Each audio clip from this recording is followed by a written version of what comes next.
네, 안녕하세요. 민사법 플러스의 김동중 변호사입니다. 오늘은 이제 저번에 예고한 대로 로스쿨 진로와 생활 안내 두 번째 시간으로 변호사 시험에 대한 공부 방법과 그 로스쿨 생활 전반에 대한 얘기를 좀 해드릴까 합니다. 네, 두 번째 시간이고요. 이제 기본적으로 지금 말씀드린 것이 이제 자기소개서에서의 학업 계획과 관련해서 말씀드리고 있는데, 여러분들이 이제 학업 계획서를 작성하려고 각 그 로스쿨의 그 커리큘럼을 들여다보시면 제가 저번 시간에 말씀드렸던 그런 과목명과는 다르다는 걸 알 수 있을 거예요.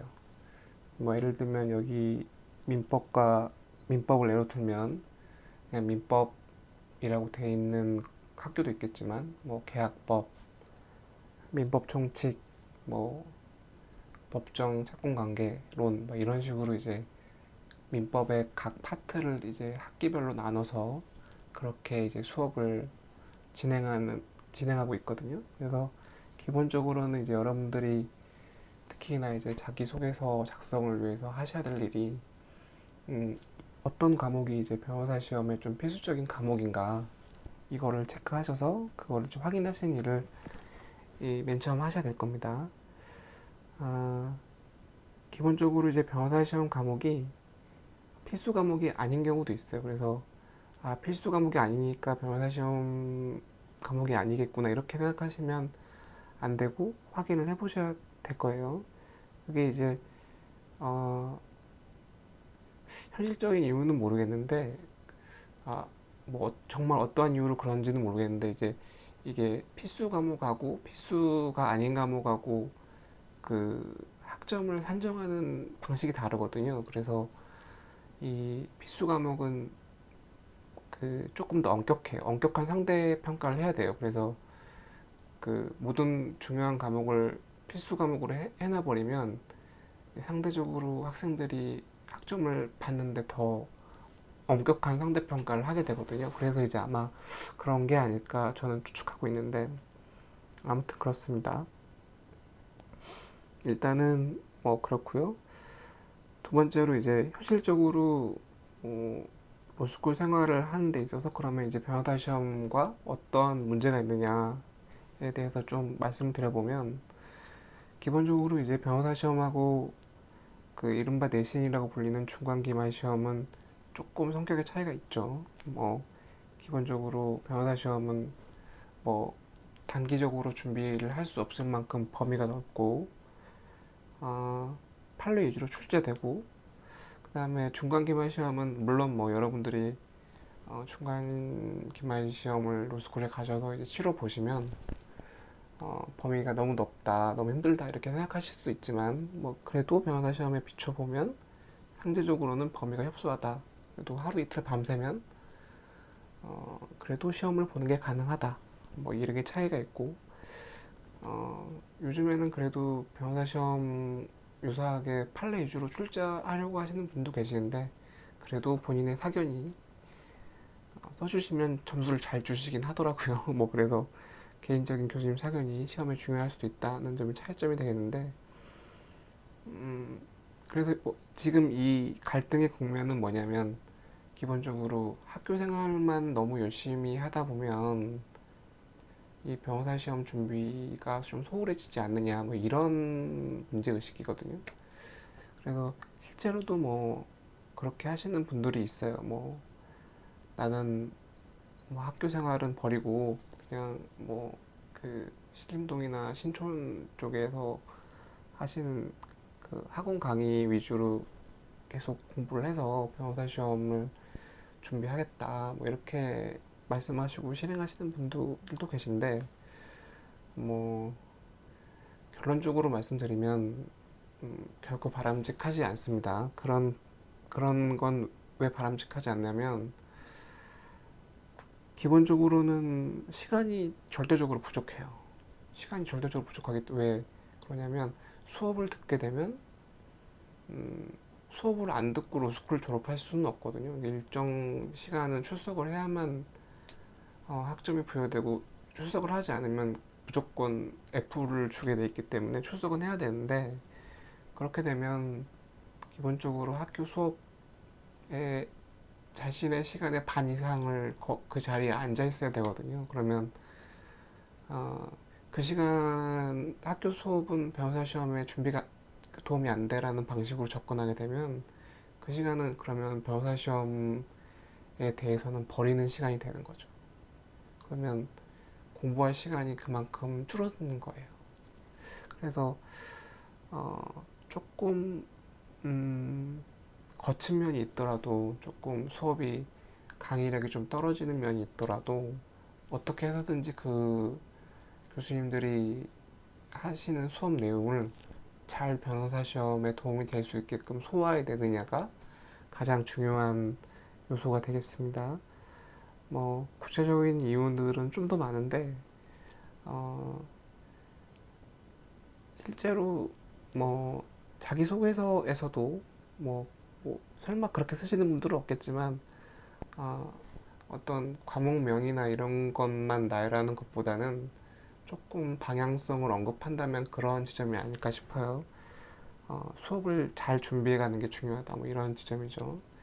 뭐 원래 공부는 뭐 S과 복습이 조금 둘 다 중요하지만, 어, 그러한 측면에서 보면은 뭐 S를 좀 해가서, 특히 뭐 선행을 좀 해가서 학교 수업을 조금 듣기 전에 공부를 미리 하고 수업을 듣는 것이 좀 더 효과적인 방법이 아닐까 싶습니다.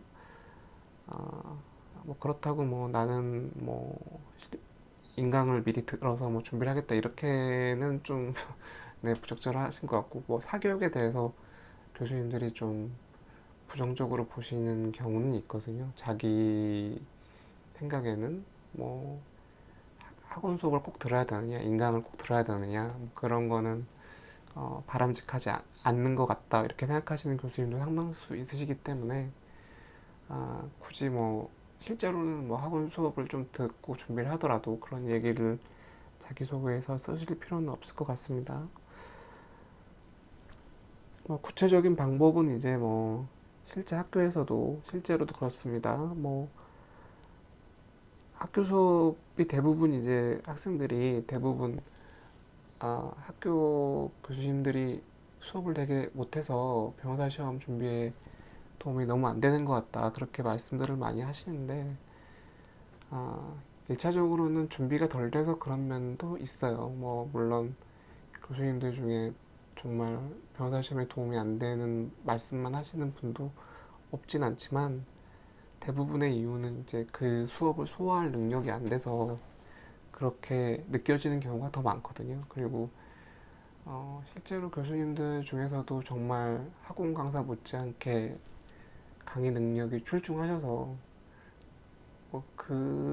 그분 수업은 또 뭐 신림동이나 뭐 신촌인 쪽에서 강의하시는 분들의 도움을 받지 않아도 변호사 시험 준비에 충분하다 뭐 이런 분도 있을 수 있어요. 그래서 이제 기본적으로는 뭐 제가 구체적인 건 실제로 뭐 나중에 말씀드리겠지만, 아, 학교에서 수업을 얼마나 잘 소화하느냐가 이 변호사 시험 대비에 가장 중요한 요소다 이렇게 말씀드릴 수 있겠어요.